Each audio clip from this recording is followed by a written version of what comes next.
Hello, good evening সবাইকে। আজ আমি তোমাদের সঙ্গে একটা রেসিপি শেয়ার করব। আরে ভাই, ভাবলাম কি করব, ভাত আর ডিমের ঝোল। তো আমার যেদিনকে রান্না করতে অস্বস্তি লাগে, আমার মতন ফাঁকিবাজি রান্না কারা কারা করতে পছন্দ করো, তো চলো তোমাদের সঙ্গে ফাঁকিবাজি রান্না শেয়ার করি। প্রথমে ভেবেছিলাম দুপুরবেলা ডিমের ঝোল করব, আর তার সাথে ছিল ভাতটা যেহেতু আগেই করে নিয়েছিলাম। আর ভেবেছিলাম পালং শাক করব, আরও কিছু তরকারি কেটেছিলাম। তো যাই হোক, সেগুলো ছাড়ো, যেটা করছি সেটাই তোমাদের সঙ্গে শেয়ার করি। তেলের মধ্যে বাস নর্মাল মশলা ফোড়নই দিয়ে দিলাম। এতে ছিল তেজপাতা, জিরা, শুকনো লঙ্কা। কেন ডিমের ঝোলে এটাই যায় ভাই। আলুগুলো দেখে আবার তোমরা বলো না জানো এগুলো কেমন আলু, কারণ এটা ডিমের ঝোলের জন্য কেটেছিলাম। কি আর করব বলো, হট করে মনে হলো সময় নেই হাতে বেশি, এই সব তাড়াতাড়ি ঝামেলা মেটাই ভাই, তারপরে আমার রোজ দিন বাইরে যেতে হয় ভাই। তো দেখো, এটা ছিল নর্মাল চালের ভাত, যেটা আমরা বাড়িতে খাই। তো এর মধ্যে ব্যাস বিরিয়ানির যেরকম প্রসেস করি সেম টু সেম এর মধ্যে একটু ঘি মাখিয়ে রেখে দিলাম।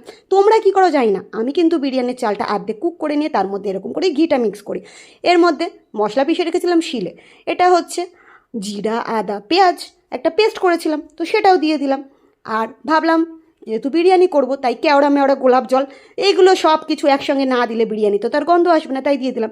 আর এখানে ছিল বিরিয়ানি মশলা হাতের কাছে, সেজন্য সেটাও দিয়ে দিলাম। এখন ভাই হাতের কাছে অত দই ফই নাই, যেটা ছিল সেটা দিয়েই আমি রেডি করে নিলাম।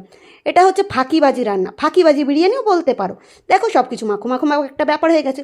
তারপর আর কি ছিল, যেরকম করে আমরা বিরিয়ানি বানাই ভাই, সেই বেসিক জিনিসটাই করব এখানে। আর কিছু কোনো কিছু করার নাই। ব্যাস, এরপরে চাটু চাপিয়ে দিলাম, চাটুর ওপর দিয়ে দিলাম দমে। সব কিছু তো রেডিই হয়ে আছে, ব্যাস খালি একটু দম দেওয়ার দরকার। সব রেডি। এরপরে আমি এটা গরম রাখার জন্য দিয়ে দিলাম রাইস কুকারে। তোমরা বলবে তোমাদের কাছে রাইস কুকার নাই ভাই, তোমরা চাটুর ওপরেই রেখে দিও।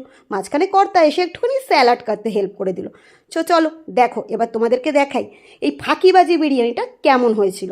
তো দেখো, ফাঁকিবাজি মারলেও বিরিয়ানিটা কিন্তু খারাপ হয়নি, একদম ঝরঝরা ফরফরা হয়েছে, না বেশি মশলা হয়েছে না কিছু।